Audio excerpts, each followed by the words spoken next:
प्रिय नमस्कार छात्रों, आप सबका स्वागत है एमएनपी क्लास में। आज हम क्लास 12 भौतिक विज्ञान अध्याय 4 के एक टॉपिक लॉरेंज बल और विद्युत धारावाहिक तार पर लगने वाला बल के बारे में अध्ययन करेंगे। तो चलिए देर न करते हुए वीडियो को शुरू करते हैं।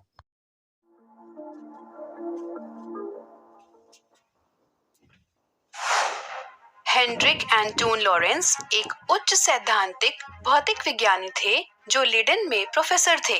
उन्होंने विद्युत, चुंबकत्व और यांत्रिकी के बीच संबंधों की जांच की।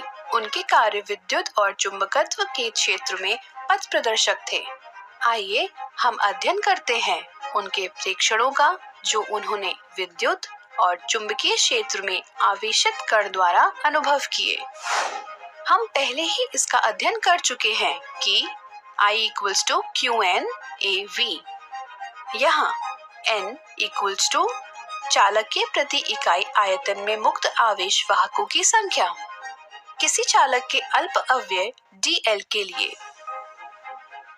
इसलिए I × d vector L = QN × A × vector V dl। जब इस धारावाही अव्यय को रखा जाता है चुंबकीय क्षेत्र वेक्टर B में, तब उस पर लगने वाला बल होगा d vector F = I vector dl cross vector B, जो निम्न के बराबर है। d vector F = QN A × dl × vector V cross vector B। लेकिन N × A × dl = मुक्त आवेश वाहकों की संख्या जिसमें प्रत्येक का आवेश Q के बराबर है। अतः वह बल जो किसी एकल कण जिसका आवेश Q है उस पर कार्यरत होगा d vector F / N × A × dl। समीकरण को हल करने पर हम प्राप्त करते हैं Q × vector V cross vector B। यह मान उस बल का है जो चुंबकीय क्षेत्र में किसी आवेश पर कार्यरत होता है। यदि आवेश अब अधीन है विद्युत क्षेत्र वेक्टर E के साथ ही चुंबकीय क्षेत्र वेक्टर B के, तो उस पर कार्यरत कुल बल होगा vector F = vector F electrical plus vector F magnetic,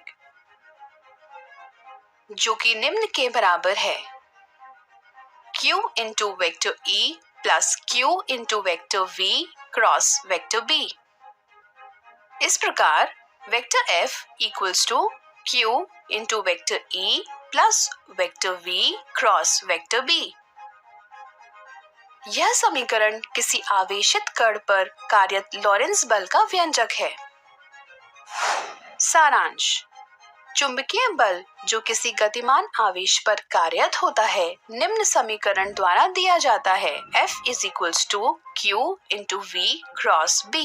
vector F = Q × vector E plus vector V cross vector B और कण पर कार्यरत लॉरेंस बल निम्न द्वारा दिया जाता है। किसी वस्तु की गति का पथ वस्तु पर लगाए गए बल पर निर्भर करता है। इसी को ध्यान में रखते हुए आपके विचार से वह पथ कैसा होगा जो एक आवेशित कण किसी चुंबकीय क्षेत्र में अनुसरित करता है। उत्तर जानने के लिए बने रहें।